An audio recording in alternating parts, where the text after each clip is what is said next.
Sylhet two Manchester বিমানের সরাসরি flight বন্ধ না করার আহ্বান জানিয়েছেন ব্রিটেনের বিশিষ্ট শিল্পপতি সিলেটের কৃতি সন্তান ইকবাল আহমদ ওবিই।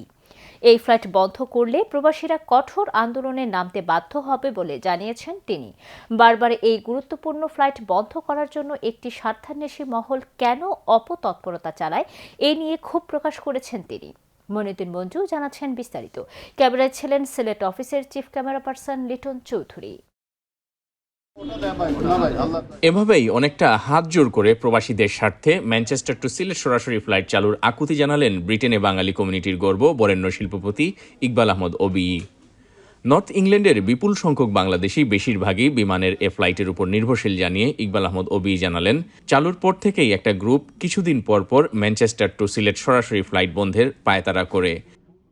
দেখেন, আমরা অনেক কষ্ট করে আপনার ম্যানচেস্টার টু সিলেট একটা ফ্লাইট চালু করছিলাম। তো এটা আমি দুঃখের সাথে বলতেছি, বারবার এটাকে স্টপ করার জন্য একটা গ্রুপ কাজ করে। এটা হয়তো লন্ডনের ট্রাভেল এজেন্সি হইতে পারে, লন্ডনের লিডাররা হইতে পারে, বা অন্য লিডার। এটাকে বারবার এটাকে বন্ধ করার জন্য, এবং আমি এটাকে সবসময় চ্যালেঞ্জ নিই। এবারও শুনতেছি বন্ধ হয়ে যাবে। ম্যানচেস্টার টু সিলেট সরাসরি ফ্লাইট বন্ধ হলে সবচেয়ে বেশি দুর্ভোগে পড়বেন বয়োজ্যেষ্ঠ মুরব্বীরা। অথচ এসব বয়োজ্যেষ্ঠদের কারণেই ব্রিটেনে বাংলাদেশের বিশাল একটা কমিউনিটি গড়ে উঠেছে এবং বাংলাদেশের অর্থনীতিতে তাদের গুরুত্বপূর্ণ অবদান রয়েছে।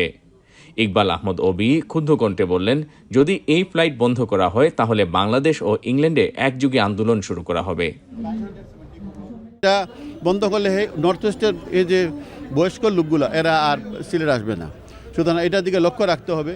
আমি প্রয়োজন হইলে এখানে বাংলাদেশে এবং ম্যানচেস্টারে আমরা এটার জন্য আন্দোলন করব। তো এই অনুরোধটা রইল। এখানে বিশেষ করে বিমান কর্তৃপক্ষ যারা আছেন তাদের কাছে, যে এটা দয়া করে আপনারা বন্ধ করবেন না। বন্ধ করলে আমাদের মুরব্বীরা যারা এখানে আসে এরা আসতে পারবেন। Moinuddin Manju, channel S news, Sylhet.